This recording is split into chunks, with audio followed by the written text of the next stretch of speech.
Rebondissement dans l'affaire Alphen. Les écoutes de la police visant son beau-père ont en effet été jugées illégales par la cour d'appel. Résultat, toute une procédure viciée s'effondre. C'est un coup dur pour les policiers à qui les magistrats reprochent d'avoir prêté activement leur assistance à une provocation. Le football des banlieues est en deuil après le drame de Drancy où un jeune supporter de 22 ans a été tué par une balle tirée par un autre jeune de 18 ans. L'émotion est très grande dans le milieu du football. Dossier complet dans ce journal. L'adoption d'enfants peut être bientôt plus facile en France. Un rapport remis au gouvernement préconise un assouplissement général des procédures. Et puis en fin de journal, nous parlerons de harcèlement sexuel à l'occasion de la sortie d'un film américain qui fait beaucoup jaser.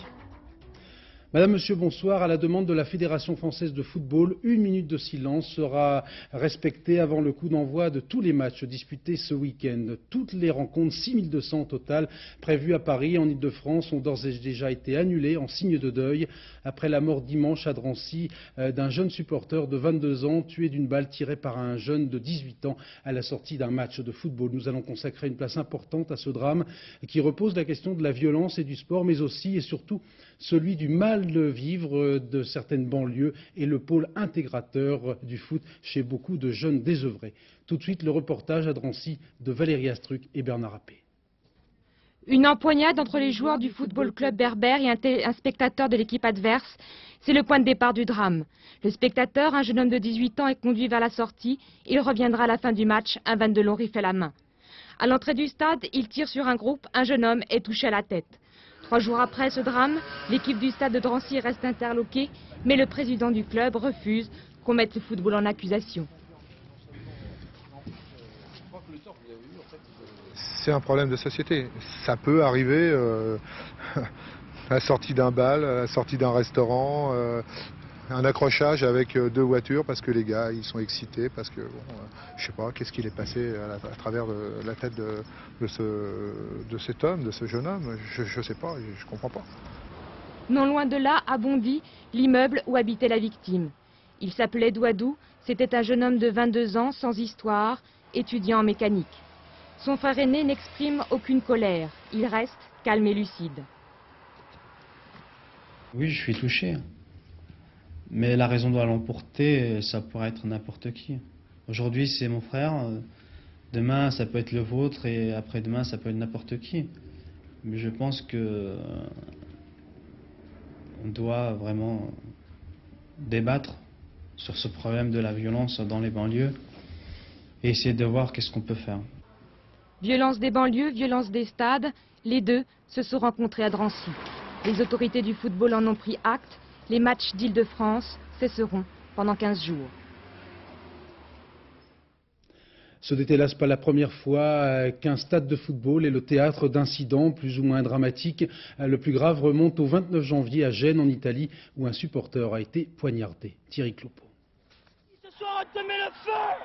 Le terrain de football, théâtre d'une nouvelle guérilla urbaine entre soi-disant supporters. Mai 93, Marseille-Paris Saint-Germain, c'est le choc des hooligans, une guerre du feu. Ils sont un millier à crier leur haine à coups de jets de fumigène.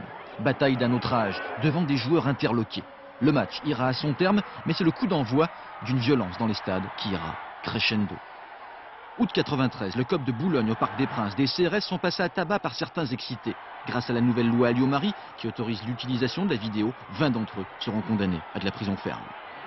Mais cette loi est difficile d'application et tout s'enchaîne. Dans le derby Saint-Étienne-Lyon, Geoffroy Guichard, c'est Beyrouth. Olmeta est blessé par des fumigènes et Belle le Stéphanois lui aussi a eu chaud. Il y a eu aussi en début de saison cette agression du goal lensois Varmus sur le terrain même par un supporter bordelais qui sera écroué le lendemain. En novembre dernier, l'envahissement du terrain de Furiani à Bastia, un service d'ordre débordé, un arbitre effrayé et 2 matchs de suspension ferme pour le terrain corse. Marseille aussi y est allé de nouveau de ses coupables débordements. OM Nancy, là aussi match interrompu et perdu pour les Phocéens et 300 000 francs de dégâts dans le stade. Et puis il y a aussi les joueurs qui disjonctent, trop de pression. Didier Sénac qui prend le visage d'un Stéphanois pour un paillasson. Cantona Manchester qui se prend pour un maître de kung-fu. Les provocations injurieuses du supporter anglais n'excusent pas le geste. Samedi dernier encore en Coupe de France, une dizaine de blessés autour du stade du Ray après le match Nice-Marseille, violence fourre-tout. Et puis il y a eu le pire, mort d'homme à Gênes il y a 15 jours après une bagarre entre supporters. Dimanche dernier, c'était stade vide dans toute l'Italie, comme si le football n'était plus un jeu. Dès l'annonce hier de la mort de ce jeune de Drancy, Michel Alliot-Marie, le ministre de la Jeunesse et des Sports, a convoqué cet après-midi une réunion de l'ensemble des responsables concernés pour traiter un problème de plus en plus préoccupant. Plusieurs mesures concrètes sont à l'étude, notamment la possibilité d'infliger des points de pénalité aux équipes violentes et des amendes aux joueurs ou entraîneurs qui insultent ou qui bousculent les arbitres. Avec nous en direct de Nice, Yazid Sanjak, footballeur professionnel, né à Loisy-le-Sec, en banlieue parisienne, de parents algériens. Yazid, bonsoir. Avec vos 5 frères, tous footballeurs, vous avez très longtemps joué en banlieue, vous connaissez donc très bien l'environnement. Est-ce que vous comprenez ce qui s'est passé? Écoutez, ici, j'ai pas très bien entendu la question parce qu'on a un petit problème de liaison. Vous avez vécu très longtemps, vous avez joué au football très longtemps étant adolescent avec vos frères en banlieue. Est-ce que vous comprenez ce qui s'est passé à Drancy dimanche? Vous constatez vous-même qu'on a un problème de liaison son. Ok. Je vous propose de venir tout de suite, en attendant de rétablir la liaison son avec notre invité, à l'autre grand titre de l'actualité de ce mercredi. La Cour d'appel de Paris a donc jugé illégales les écoutes téléphoniques de la police visant le beau-père du juge Alphen, chargé d'un dossier politiquement très sensible, celui des fausses factures d'Île-de-France. Par une sorte d'effet boomerang, toute la procédure viciée s'est effondrée et surtout, c'est un sévère désaveu pour les hauts responsables de la police judiciaire. Les magistrats de la Cour d'appel reprochent en effet aux policiers d'avoir prêté main forte, plus exactement de manière active, leur assistance à une provocation. Tout de suite, le point de cette ténébreuse affaire avec Agnès Varamian et Frédéric Pasquet. Pour la justice, l'affaire Schuller-Maréchal n'existe plus. Le rendez-vous entre le médecin et l'élu RPR à l'aéroport de Roissy n'a jamais existé. Plus de remise d'argent, plus de flagrant délit, les juges se retrouvent face à un dossier vide d'accusations et de preuves. Et ce qui apparaît d'abord comme un tour de passe-passe est en fait l'application stricte du droit. Ces écoutes téléphoniques sont jugées illégales. Or, c'est au cours d'une de ces conversations enregistrées que le rendez-vous a été pris. Eh bien, le rendez-vous disparaît juridiquement. Ça s'est singulièrement dégonflé. Et dégonflé en forme, si vous voulez bien, de soufflet. Mais de soufflet, c'est pas nous qui l'avons pris. Les termes de l'arrêt de la chambre d'accusation sont très durs pour les policiers et Didier Schuller. Cet arrêt met fin à une polémique de plusieurs semaines entre le ministère de l'Intérieur et les magistrats. Car dès l'arrestation du médecin, les doutes surgissent. Soi-disant harcelé, Didier Schuller attend pourtant 2 mois avant de déposer plainte et la date est choisie, le 15 décembre, soit 2 jours après que le juge Alphen ait perquisitionné à sa permanence électorale. Didier Schuller explique qu'il a agi sur le conseil des policiers, alors pour défendre ses enquêteurs et comme le doute se renforce, Jacques Franquet monte au créneau. Les affaires que la police judiciaire traite depuis longtemps, et singulièrement certaines qui défraient la chronique depuis longtemps, montrent notre totale indépendance, technicité dans le cadre de la loi, de notre déontologie et de notre assistance des autorités judiciaires. Début janvier, l'affaire devient politique. Le Conseil supérieur de la magistrature soutient le juge Alphen. Le discrédit est lentement jeté sur l'enquête et il y a 2 jours, c'est Charles Pasqua qui prévient. Toute attaque qui serait faite contre la police judiciaire, comme je l'ai déjà entendu, me trouvera sur son chemin. Parce que la police judiciaire, c'est cette même police judiciaire qui traite toutes les affaires. Les policiers sont ce soir ulcérés. Le docteur Maréchal, assigné à résidence jusqu'à aujourd'hui et lui libre, son affaire n'a donc jamais existé. Cela dit, les magistrats de la Cour d'appel ne sont pas tendres avec les hauts responsables de la PJ. Dans leur arrêt, les magistrats reprochent en effet aux policiers d'avoir prêté activement leur assistance à une provocation. Autrement dit, Benoît Duquesne, c'est un petit peu le sketch de l'arroseur arrosé. Oui, le patron de la police judiciaire, Jacques Franquet, est excessivement calme ce soir, excessivement silencieux, et on imagine de très mauvaise humeur. S'entendre dire à soi et aux policiers qui ont travaillé avec soi qu'on s'est livré à une provocation, qu'on n'a pas cherché à constater un délit, mais plutôt à en provoquer un, même si c'est par un délinquant en puissance, autrement dit par Jean-Pierre Maréchal. S'entendre dire enfin qu'on a utilisé un stratagème, tout ça ne doit pas faire plaisir à Jacques Franquet. Car dans cette affaire, les juges de la Cour d'appel auraient très bien pu s'en tenir à une lecture plus classique du droit et à dire que tout compte compte fait, ces écoutes n'étaient pas légales parce qu'elles n'avaient pas été réalisées dans les formes. Eh bien, ils sont allés bien au-delà, comme le Conseil de la magistrature avant eux, qui a dénoncé la volonté de porter atteinte à l'indépendance du juge. Eh bien, ils mettent l'accent sur la provocation, pour ne pas dire sur la manipulation.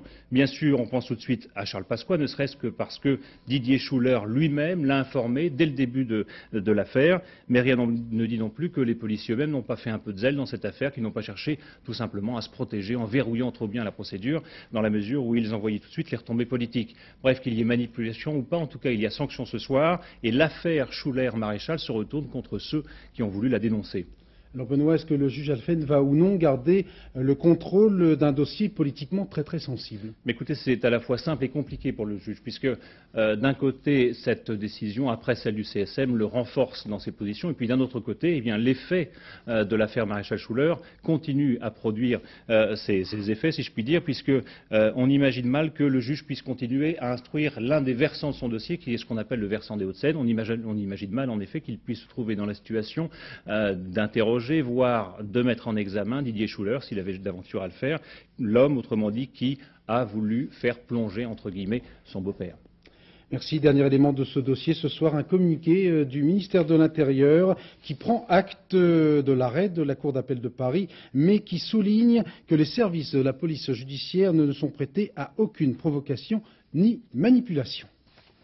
La politique, avec tout d'abord un sondage qui a dû aller droit au cœur d'Édouard Balladur, puisque l'action de son gouvernement est jugée positive par 52% des Français, soit une hausse de 4 points, si l'on en croit un sondage Louis Harris.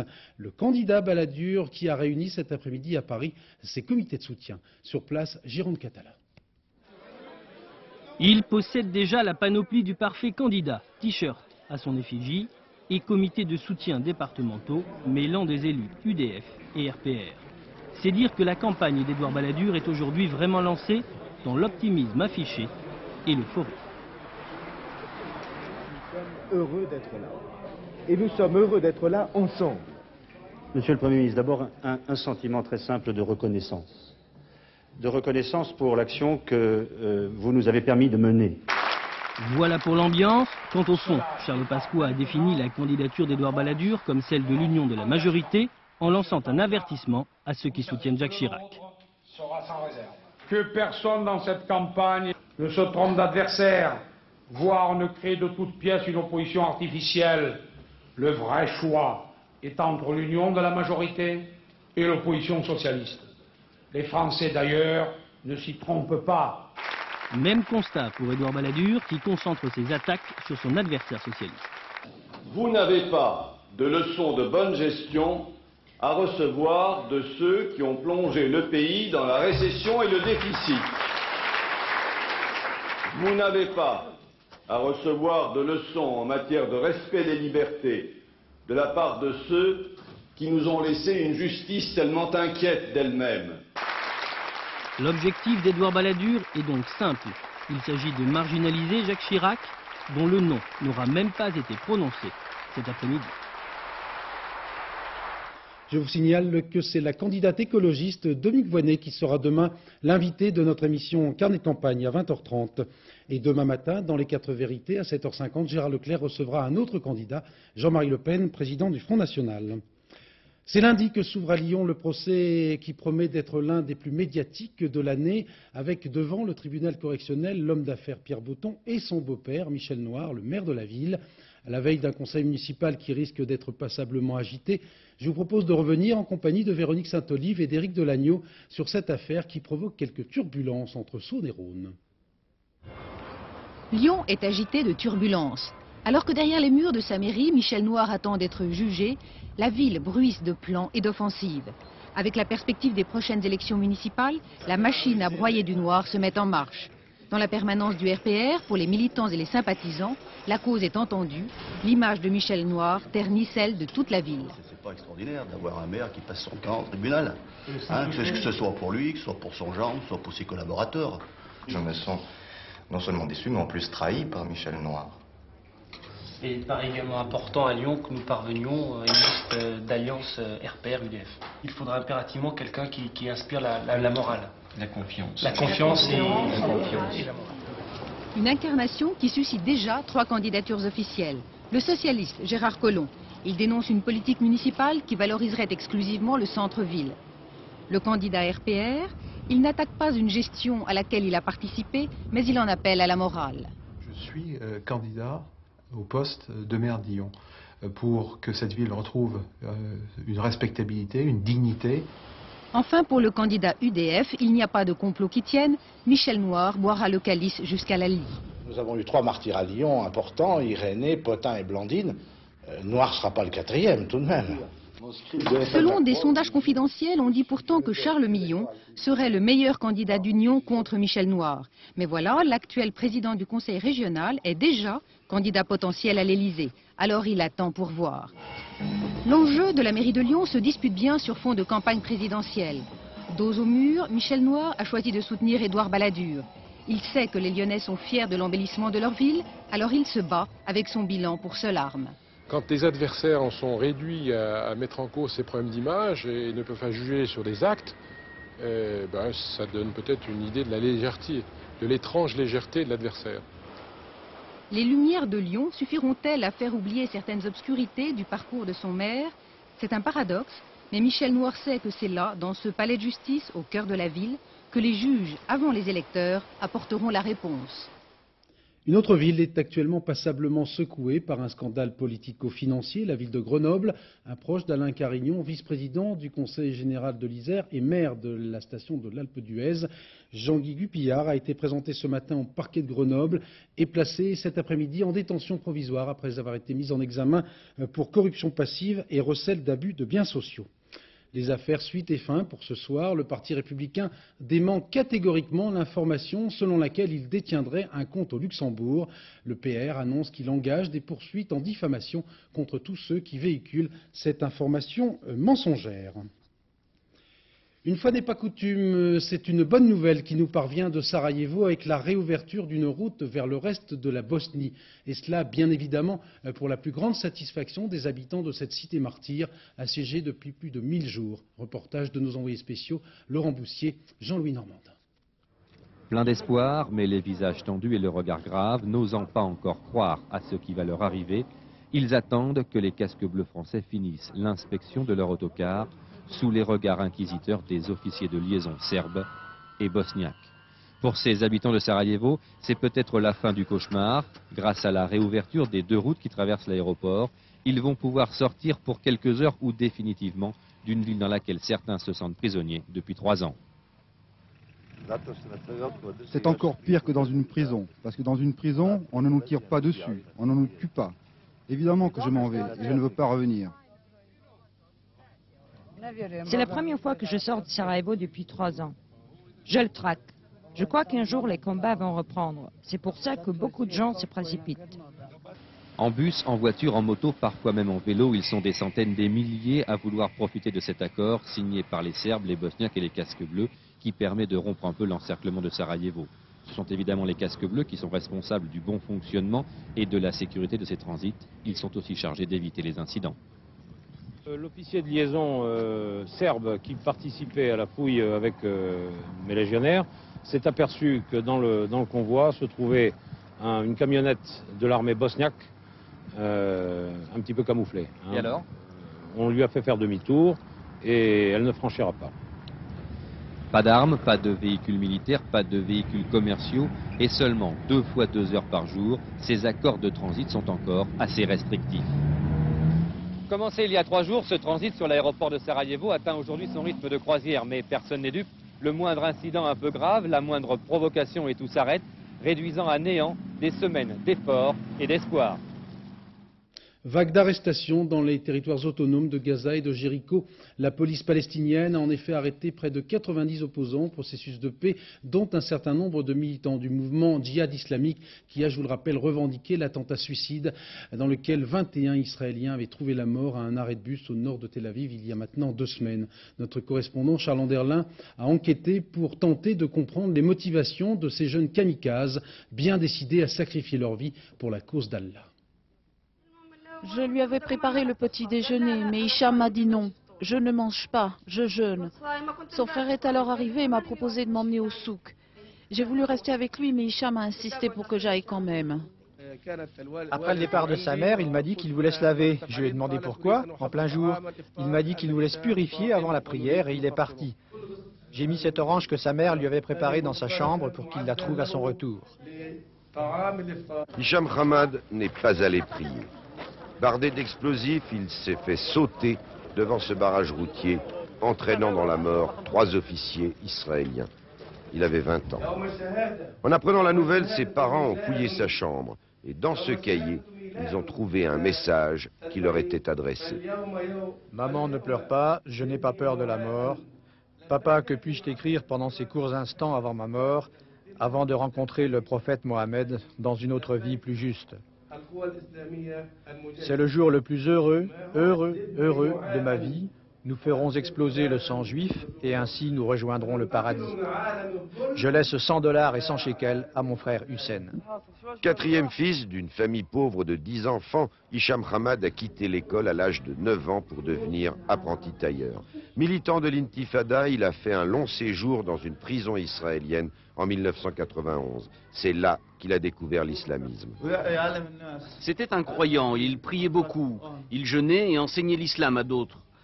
J'ai été triste après sa mort, mais je n'ai pas été surpris. Il voulait retrouver ses amis au paradis. Son appartenance au djihad islamique était secrète. Et l'organisation lui a confié le soin de venger Aniel Abed, un de ses chefs, tué dans un attentat dont les Palestiniens accusaient Israël. Se faire sauter avec des explosifs, ce n'est pas un suicide, mais un acte d'héroïsme destiné à rencontrer Dieu et à porter atteinte aux forces d'occupation. Le djihad islamique a donné le nom de cher combattant et martyr Hicham Hamad à cette mosquée. L'apprenti tailleur de Gaza est devenu par sa mort une figure emblématique de l'islamisme. La guerre civile en Algérie, le Premier ministre Mogdad Sifsi a implicitement mais clairement critiqué François Mitterrand pour sa suggestion de tenir une conférence européenne sur l'Algérie. Le président de la République s'est entretenu de cette initiative avec Édouard Balladur juste avant le Conseil des ministres ce matin. Le porte-parole du gouvernement, Philippe Douste-Blazy, a déclaré après le Conseil que cette affaire avait été exagérément gonflée et qu'il n'y avait pas de profonde divergence entre l'Élysée et le gouvernement. Puisque j'évoque la réunion du Conseil des ministres, je vous signale cette décision qui concerne un grand nombre d'entre vous.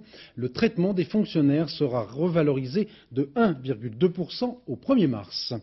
Perturbations en perspective demain à la SNCF avec la grève lancée par les agents de conduite autonome contre le projet de la direction de la SNCF de travail à temps partiel. Tout de suite, nous retrouvons en direct de la gare Montparnasse Yannick Le Tranchant. Yannick. Oui Bruno, mais pas trop de soucis en perspective pour les usagers a priori. Le mot d'ordre visiblement n'incite guère à la mobilisation forte. Alors il faut savoir que pour les grandes lignes, c'est-à-dire les trains classiques et les TGV, le trafic sera normal, sauf sur l'axe Paris-Caen-Cherbourg, où 2 trains sur 3 seulement circuleront.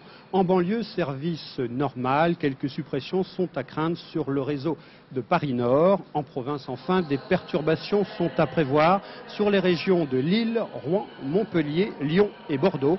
Une grève de 24 heures qui débute en ce moment même et qui devrait se terminer vendredi matin vers 8 heures. Merci Yannick. Les dirigeants d'Air-Inter préparent leur projet d'entreprise. La perspective de l'ouverture à la concurrence du ciel européen en avril 1997 va contraindre Air-Inter à des choix douloureux. 600 emplois devraient être supprimés avant 2 ans. Le parquet de Strasbourg a ouvert une information judiciaire contre X pour blessure involontaire et cela à la suite de 2 graves accidents d'anesthésie survenus dans une clinique de cette ville. 2 accidents dus à la défaillance d'un appareil appelé respirateur. Enquête, Christine Boss, Françoise David. L'opération pratiquée à la clinique de l'Orangerie de Strasbourg le 29 janvier dernier était en théorie bénigne, l'ablation d'un kyste à la main. Mais un accident au cours de l'anesthésie a provoqué le drame. Sylviane Menzia, âgée de 19 ans, est plongée depuis dans un coma profond. Le docteur a dit l'opération est bien passée. 10-15 minutes à peu près, mais elle n'est plus réveillée. Le même jour, un autre accident similaire a été évité de justesse. Les médecins ont alors constaté la défaillance d'un appareil, un respirateur, qui a délivré de trop fortes concentrations de gaz anesthésique. C'est un appareillage qui est parfaitement homologué, qui est le top des respirateurs et que nous avions depuis fin 90. Il a toujours marché sans que nous ayons une inquiétude quelconque quant à son fonctionnement. Ces respirateurs ont en fait deux fonctions. Endormir le malade en lui insufflant des gaz anesthésiques et l'aider à respirer. Une haute technologie permet de contrôler en permanence la composition des gaz inhalés. Mais dans certains cas, un autre circuit, actionné manuellement, en fin d'anesthésie par exemple, peut échapper au contrôle de l'ordinateur. Un des problèmes, c'est que sur ces circuits, certains appareils n'ont plus cette surveillance permanente. À Strasbourg, les experts envoyés par Paris sont formels. C'est bien le circuit accessoire qui est en cause, d'où la décision du ministère. Ces appareils ne sont pas retirés de la circulation car à 98% ils marchent parfaitement. Il y a 2% d'utilisation spécifique qui sont suspendus actuellement. Les respirateurs mis en cause sont de fabrication suédoise. Ils fonctionnent depuis une dizaine d'années en France où l'on en compte environ 200. L'adoption d'enfants sera peut-être bientôt plus facile en France. Un rapport remis au gouvernement préconise en effet un assouplissement général des procédures qui s'apparentent pour l'instant, il faut bien le dire, à un véritable parcours du combattant administratif. Tout de suite, des précisions avec Florence Bouquilla. Premier point souligné énergiquement dans le rapport, le nombre très important d'enfants adoptables en France qui ne trouvent jamais de famille. Un tiers d'entre eux seulement finit en effet par être adoptés. Les autres, ceux qui restent, ont en général plus de 8 ans, sont handicapés ou ont un autre problème de santé. Et là, Jean-François Mattei prône plus de générosité. Ou bien les parents peuvent se tourner vers l'adoption internationale, mais il faut faire à cet égard extrêmement attention, de respecter les procédures, les légalités pour éviter de passer par des réseaux clandestins. Et puis d'autre part, et surtout peut-être, comprendre qu'il faut réorienter sa générosité, sa capacité d'aimer un enfant, même s'il ne correspond pas forcément à l'idée que l'on avait de cet enfant imaginaire qu'on souhaite tant. Le rapport Mattei propose tout de même des solutions pratiques. Faciliter la procédure d'agrément des familles candidates, ramener à 28 ans au lieu de 30 l'âge minimal des parents adoptifs et exiger 2 ans de mariage pour un couple au lieu de 5. Pour le moment, en tout cas, la France est le 2e pays au monde pour le nombre d'adoptions internationales, environ 3000 par an, avec un véritable palmarès des pays d'origine. En 1994, le Vietnam arrivait largement en tête. La population de la France métropolitaine a dépassé les 58 millions d'habitants au 1er janvier. Cocorico, la progression démographique française est 3 fois supérieure à celle de l'ensemble des pays de l'Union européenne. Reportage Marilène Bonneau, André Germain. Nous avons franchi le cap des 58 millions d'habitants. Nous sommes 188 000 de plus que l'an dernier. En 1994, on a enregistré 708 000 naissances pour 420 000 décès. Parallèlement, l'indicateur de fécondité est stable depuis 2 ans. 1,65 enfants par femme. Il a été de 1,68 pendant 15 ans. Avant de faire un enfant, on réfléchit à son avenir plutôt incertain par les temps qui courent. On dit qu'il n'y a pas assez de bébés. Et moi, je vois j'ai un bébé, il n'y a pas de place dans les crèches. Les gens trouvent que c'est trop compliqué d'avoir des enfants, qu'il faut avoir beaucoup d'argent pour les élever, ce sont des problèmes, et puis on n'est pas incité à avoir des enfants. Enfin, moi, je suis plus dans le coup. Bon, maintenant, les gens font de moins en moins d'enfants. Problème avec le chômage. Les femmes travaillent et cela pose des problèmes, bien sûr, d'organisation familiale. Et c'est justement parce qu'elles travaillent que les femmes font des enfants de plus en plus tard, en moyenne à 28 ans passés. On se marie moins aussi. La chute des mariages reste stable depuis 2 ans, mais ces 20 dernières années, le nombre des unions a diminué de 40%. Conséquence, les enfants nés hors mariage sont plus nombreux. On en est actuellement à 35% des enfants qui naissent hors mariage. Et quand on se limite aux premières naissances, aux aînés, on s'aperçoit que plus d'un enfant, plus d'un aîné sur 2 naît hors mariage. Nous sommes plus nombreux mais aussi plus âgés. En 1994, la moyenne d'âge est de 73,6 ans pour les hommes et de 81,8 ans pour les femmes. La population française continue de croître. Dans 10 ou 12 ans, nous serons 60 millions. Comme des garçons, Maison de prêt-à-porter japonaise, comme son nom ne l'indique pas, a décidé de retirer de la vente sa ligne entre guillemets de pyjama qui avait fait scandale lors de sa présentation à Paris fin janvier. Des mannequins très maigres et au crâne tondu avaient alors défilé avec des pyjamas rayés, ce qui avait provoqué l'indignation des responsables du Congrès juif européen. Commentaire Marie-Josée Le Picard. Fin janvier, libération du camp d'Auschwitz il y a 50 ans. Le monde commémore, l'Europe se souvient. Pendant ce temps, c'est la saison, les défilés de mode ronronne, mode masculine présentés aux acheteurs professionnels. La collection japonaise, comme des garçons, présente des pyjamas rayés, mannequins maigres, aux cheveux trop courts, vestons maculés. L'évocation est forte, inconscience, insouciance, provocation. C'était un mauvais concours de circonstances. On ne savait pas bien sûr que le jour même quand on défilait notre nouvelle collection était le jour de la 50e commémoration de la libération des camps. C'était tout à fait un hasard. On a travaillé depuis 2 mois sur la collection. Et tous ces chiffres. Les numéros n'avaient rien à faire avec les pyjamas. C'était encore une fois une coïncidence. Les numéros, c'était, comme j'ai dit, basé sur les jeux d'enfants. À force de coïncidences et de hasard, des acheteurs indignés ont alerté le Congrès juif européen. Nous attendons de la part des designers, des stylistes, de ceux qui font la mode, de ceux qui créent et qui ensuite font descendre leur créativité dans la rue, une prise de responsabilité, une certaine déontologie. On ne peut pas se permettre de faire n'importe quoi, de présenter n'importe quoi, de vendre n'importe quoi. Chez Comme des garçons, on fait amende honorable. De l'abondante collection présentée, on a enlevé de la vente tous les tissus rayés. Madame Kawakubo s'engage à être plus vigilante à l'avenir. Aujourd'hui, mercredi, sortie sur les grands écrans de France et de Navarre du film Harcèlement avec Michael Douglas et Demi Moore. Comme son nom l'indique, ce film traite du harcèlement sexuel, mais aussi et surtout de la lutte pour le pouvoir dans l'univers impitoyable des Yuppies. Pascal Deschamps. Oh si, tu vas voir. Un titre, une scène, une affiche. Et je vous imagine déjà ce matin dans les rues intrigués. Les esprits qui s'échauffent, la curiosité en éveil. Mais attention, harcèlement, ce n'est peut-être pas ce que vous croyez. Ce n'est pas un documentaire sur le harcèlement sexuel, c'est un divertissement. Mais bien sûr, les gens chargés de promouvoir le film, d'en faire la publicité, essayent de mettre l'image la plus provocatrice pour le vendre. Ajoutons à cela que le titre américain Disclosure signifie révélation, découverte. Et vous comprendrez qu'il ne faudrait pas réduire le propos du film à une photo affriolante collée sur les murs. Le film de Barry Levinson joue en fait sur 2 tableaux. D'un côté, le fait de société, la guerre des sexes, mais avec inversion des rôles.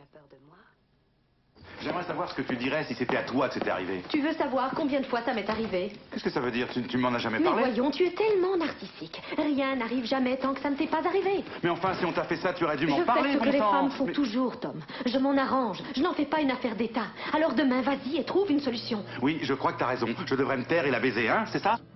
De l'autre, le suspense avec la manipulation que Michael Douglas devra déjouer au terme d'une bagarre par image virtuelle interposée. L'autre scène forte du film, eh bien me croirez-vous, ce qui a fait causer dans les chaumières, c'est le fait qu'une femme soit capable de toutes ces horreurs.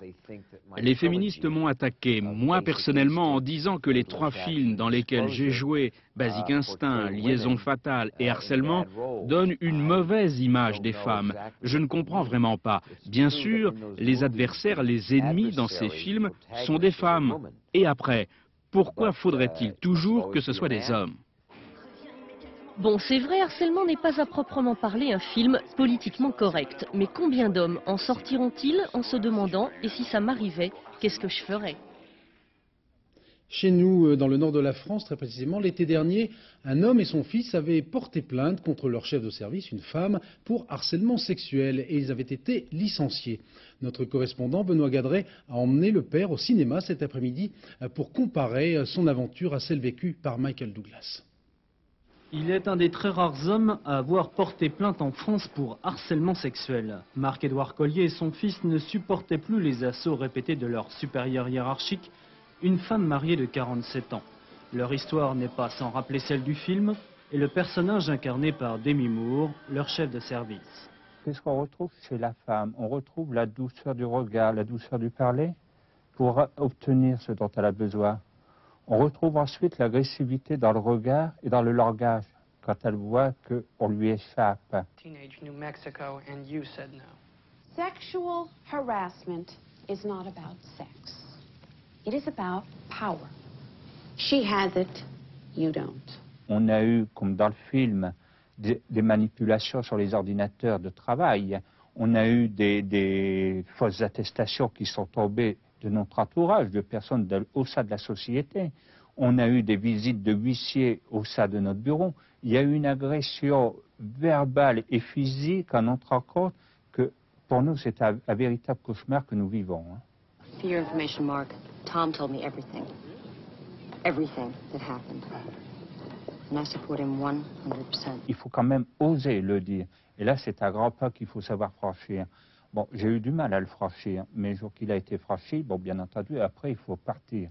Et c'est là qu'après, bon, si vous voulez, on a du mal à le vivre avec ses proches, avec son entourage. C'est très dur à vivre. Si la fin du film tourne à l'avantage de Michael Douglas, Marc-Édouard Collier, lui, a tout perdu. Il a été licencié pour dysfonctionnement dans son service, et cela, ce n'est pas de la fiction. Notre responsable d'édition, Lucie Brier, me harcèle à l'oreillette pour me rappeler que nous sommes en retard. Un mot tout de même de la Coupe de l'América. Hier, France 3 a raté de peu le coche face aux Néo-Zélandais. Cependant, l'équipage de Marc Pajot est encore dans la course pour la qualification aux demi-finales. Avec Yann Lavoie, tout de suite un premier bilan de cette compétition alors que nous sommes juste à la mi-course. Malgré la défaite face au Team New Zealand et l'air dubitatif de Marc Pajot hier, le moral de l'équipage français reste bon. Tout simplement parce que les progrès du bateau sont évidents. Une seule victoire lors du premier tour, 3 victoires cette fois lors du deuxième tour avec le nouveau bateau. On voit bien et on situe bien aujourd'hui notre marge de progression et en tous les cas, moi je suis très satisfait du virage qu'on a pris. Alors on l'a pris un tout petit peu tard dans la compétition, mais en tous les cas il est bien pris.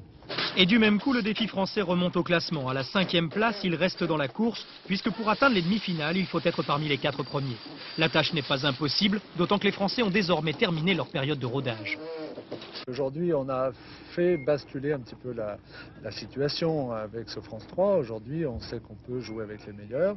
Donc, on manque de points, c'est une constatation. Et la régate, le bilan, c'est le nombre de points. Donc, c'est ça qui reste fondamental. Et il reste 12 régates pour marquer des points et donc se qualifier. Les 6 premières régates rapporteront 4 points chacune en cas de victoire. Ce sera du 14 au 20 février le 3e tour. Puis il y aura un 4e tour début mars qui offrira cette fois 5 points par victoire. Avec ce nouveau barème, c'est en quelque sorte une nouvelle compétition qui va débuter à San Diego à partir de la semaine prochaine. Après votre téléfilm du mercredi et le bal et masque de Mireille Dumas a consacré ce soir aux stars qui ont fait un passage éclair sur la scène médiatique. Le dernier journal en compagnie de Philippe Lefebvre vers minuit. Bonne fête aux Jacqueline, bon anniversaire à Claude Rich et à Georges Guettari. Dans quelques instants, la météo, signée ce soir Sophie Davant. Demain à 13h, vous retrouverez Daniel Bilalian. À demain 20h. Excellente soirée, merci.